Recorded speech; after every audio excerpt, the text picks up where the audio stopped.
মেয়ের বিয়েতে দাওয়াত দিয়েছেন ধনী গরিব সবাইকে, আর দাওয়াতি মেহমানদের উপস্থিতি নিশ্চিত করতে নেওয়া হয়নি কোনো উপহার। এছাড়া সমাজের সুবিধাবঞ্চিত এতিম শিশু, বিধবা নারী ও বৃদ্ধাশ্রমে থাকা বাবা মাকে অতিথি করে খাওয়ানো হলো এক কাতারে বসিয়ে। প্রবাসী জাহাঙ্গীর আলমের দীর্ঘদিনের স্বপ্ন ছিল মেয়ের বিয়েতে সমাজের সুবিধাবঞ্চিতদের দাওয়াত করে খাওয়াবেন, পাশাপাশি উপহার গ্রহণের প্রথা তুলে দিয়ে সবার আগমনকে সহজ করবেন, যাতে কেউ নিমন্ত্রণ পাওয়ার পর আসতে সংকোচ বোধ না করেন। বাবার সেই স্বপ্ন পূরণ হলো মেয়ের বিয়ের দিনে। বর্তমান জামানায় দাওয়াত দিলে বোঝা যায় যে অনেকেই গিফটের জন্য আসতে পারে না। অনেক গরিব মানুষকে যদি একটা দাওয়াত দিয়ে আসতে পারে না, যে আমি একটা গিফট নিয়ে যাবো সেটা নেই। এই ক্ষেত্রে চিন্তা করলাম আমার তো আল্লাহ দিছে, আমার দরকার নেই, আমি এইভাবে খাওয়াবো আর কি, সবাই যাতে আমার অনুষ্ঠানে আসতে পারে, এই চিন্তা ভাবনা থেকে আমার করা। আমি দাওয়াত দিছি বৃদ্ধাশ্রম থেকে। বলছি যে আমার মেয়ে আমার জন্য আমি শুধু দোয়া চাই।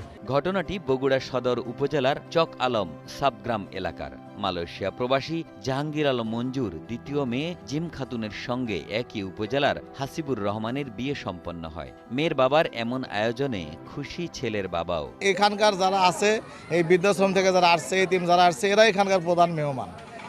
এটা আসলে রিয়েল, এটা অনেক ভালো লাগলো।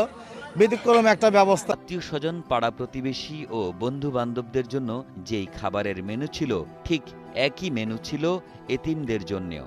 জাহাঙ্গীর আলমের এমন আয়োজনে খুশি সবাই। আয়োজন দেখে আমি বলবো যে এই সমাজে একটা ব্যতিক্রম ধর্মী বিবাহ অনুষ্ঠানের আয়োজন করা হয়েছে। মান হাসিব জানান, শ্বশুরের এমন কাজের কারণে তার প্রতি শ্রদ্ধা বেড়ে গেছে। এই যে বিয়ে উপলক্ষে আমার শ্বশুর এই আয়োজনটা করছে, এই যে ইতিম, বৃদ্ধাশ্রম, বিধবা মহিলাদেরকে খাওয়ানোর ব্যবস্থা করছে, এই জিনিসটা আমার খুব ভালো লাগছে। এরকম উদ্যোগ সবারই নেওয়া উচিত আর কি। আর সবাই আমাদের জন্য দোয়া করবেন। ইতিমধ্যেই এই ব্যতিক্রমী আয়োজনের খবর ছড়িয়ে পড়েছে এবং অনেকেই সামাজিক মাধ্যমে তাদের প্রশংসা করছেন। শুধু বিয়ে নয়, বিভিন্ন সামাজিক অনুষ্ঠানেও সুবিধাবঞ্চিত ও অসহায় মানুষদের পাশে দাঁড়াতে এবং তাদের আনন্দের অংশীদার করতে সবার এগিয়ে আসা উচিত। জাহাঙ্গীর আলমের এই কাজ অন্যদের জন্য অনুকরণীয় হয়ে থাকবে বলে মনে করেন স্থানীয়রা।